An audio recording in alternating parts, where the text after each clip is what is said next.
Everyone, welcome back to our channel Nazeem cooking and vlogs. ఈరోజు మన ఛానల్లో రెసిపీ వచ్చేసి గోంగూర చికెన్ కర్రీ. కాంబినేషన్ అయితే అదుర్స్ కదా, చాలా బాగుంటుంది. ఇది మన వైట్ రైస్లోకి కానీ దోశల్లోకి కానీ అయితే చాలా బాగా సూట్ అవుతుంది. చాలా బాగుంటుంది, అందరికీ నచ్చిన కర్రీ అనమాట. చాలామంది కూడా గోంగూర అంటే చాలా ఇష్టం ఉంటుంది. ఈ కాంబినేషన్ అయితే అదుర్స్ అనమాట. కర్రీ ఎలా చేయాలి ఏంటని చూసేద్దాము. నేనైతే గోంగూర చికెన్ కర్రీ అయితే ఇలాగే చేస్తాను. ముందు ఫ్రెష్గా ఉన్న చికెన్ తీసుకొని శుభ్రం చేసుకొని, అలాగే గోంగూర కూడా తీసుకున్నాను. గోంగూర మనకి కాడలు లేకుండా ఆకులన్నీ తురుముకొని శుభ్రంగా కడుక్కొని మనం ఒక బాండీలో పెట్టుకొని ఉడికించేసుకోవాలి. ముందుగా తక్కువ వాటర్ వేసుకుంటే వేగంగా మగ్గిపోతుంది. గోంగూర ఎంతసేపు అండి, 2 నిమిషాలు అయితే ఉడికిపోతుంది. ఉడికిన తర్వాత దాన్ని పక్కకు తీసుకొని మన చేతితో కానీ, కొంచెం గోంగూర చల్లగా అయిన తర్వాత చేతితో కానీ, లేకపోతే చిన్న స్పూన్ తీసుకొని స్పూన్తో కానీ స్మాష్ చేసేస్తే మెత్తగా అయిపోతుంది అనమాట. ఈ గోంగూర 2 నిమిషాల్లో ఉడకబెట్టేసుకొచ్చి అయిపోతుంది. అయిన తర్వాత ఒక స్పూన్తో కానీ లేకపోతే చేతితో కానీ చల్లగా అయిన తర్వాత స్మాష్ చేసి నేను వీడియోలో చూపిస్తున్నట్టుగా ఇలా చేసేయండి. చాలా బాగుంటుంది. చాలామంది గోంగూర చికెన్ కర్రీకి ఇది ముందు పోపు వేస్తారు, కానీ నేనైతే అలా వేయను, డైరెక్ట్గా వేస్తాను. తర్వాత పొడవుగా కట్ చేసుకున్న ఆనియన్స్ అయితే ఇలాగ వేయించేసుకుందాం. ఆయిల్ హీట్ అయిన తర్వాత ఇవి కాస్త వేగిన తర్వాత నెక్స్ట్ ప్రాసెస్ ఏంటని చూద్దాము. చెప్పాను కదా, గోంగూర చికెన్ కర్రీ అంటే ఫస్ట్ చాలామంది గోంగూర పోపు వేస్తారు, అవసరం లేదు. ఇప్పుడు శుభ్రం చేసుకున్న చికెన్ అయితే ఇందులో వేసేసాను. ఇది కొంచెం వాటర్ వస్తుంది అన్నప్పుడు అల్లం వెల్లుల్లి పేస్ట్, గరం మసాలా, ధనియా పౌడర్, కొంచెం పసుపు వేసి బాగా కలుపుకుందాము. ఇప్పుడైతే స్టవ్ అయితే హైలో పెట్టుకొని కుక్ చేయండి. ఎప్పుడు కూడా మనం చికెన్ చేసాము, టేస్ట్ బాగుండాలి అంటే, మనకి గ్రేవీ కొంచెం రావాలి అనుకుంటే ఎప్పుడు కూడా మనకి హైలో పెట్టి ఉడికించుకొని, మనకు అంత చికెన్లో ఉన్న వాటర్ అంతా బయటకు వచ్చేసిన తర్వాతే సిమ్లో పెట్టుకొని ఉడికించుకుంటే టేస్ట్ అయితే చాలా బాగుంటుంది. అలాగే ధనియా పౌడర్, గరం మసాలా ఇవన్నీ వేసిన తర్వాత కొంచెం ఆయిల్ మనకి తేలుతుంది అన్నప్పుడు కారం వేసుకోవాలి.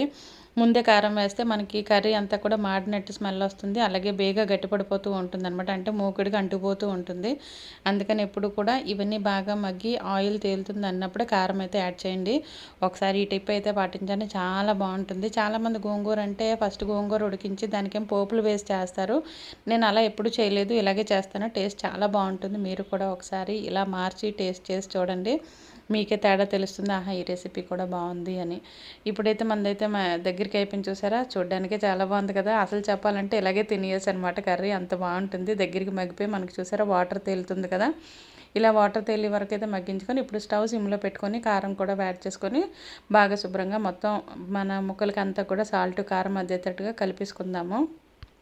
మీలో ఎంతమందికి గోంగూర చికెన్ కాంబినేషన్ ఇష్టమండో, చాలా బాగుంటుంది కదా.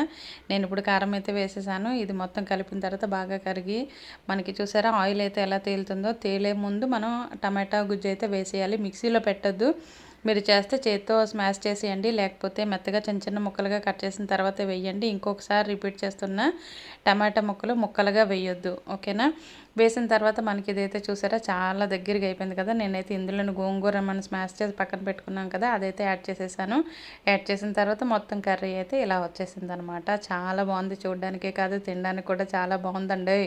2 ముద్దలు తినేవాళ్ళు కూడా 4 ముద్దలతో చక్కగా హ్యాపీగా లాగించేస్తారనమాట. ఈ కర్రీ అంత టేస్ట్ బాగుంటుంది. సేమ్ ఇదే రెసిపీ ఇలాగే నేను చెప్పిన కొలతలతో, నేను చెప్పిన టిప్స్ పాటిస్తూ ఇలాగే చేయండి. ఖచ్చితంగా గోంగూర చికెన్ కర్రీ అయితే నచ్చుతుంది. Thank you for watching this video. Keep watching Nazeem cooking and vlogs. అలాగే నాదొక చిన్న వినపము, ఎవరైనా సరే కొత్తగా ఛానల్ చూస్తున్నట్టు అయితే channel please subscribe, please support Nazeem cooking and vlogs. అలాగే లైక్ చేయండి, షేర్ చేయండి. అలాగే ఫ్యామిలీ మెంబర్స్కి ఎవరైనా ఉంటే ఛానల్ అయితే సజెస్ట్ చేయండి, బాగుంటాయి, మంచి వీడియోస్ ఉంటాయని చూడండి, సపోర్ట్ చేయండి. Keep watching Nazeem cooking and vlogs.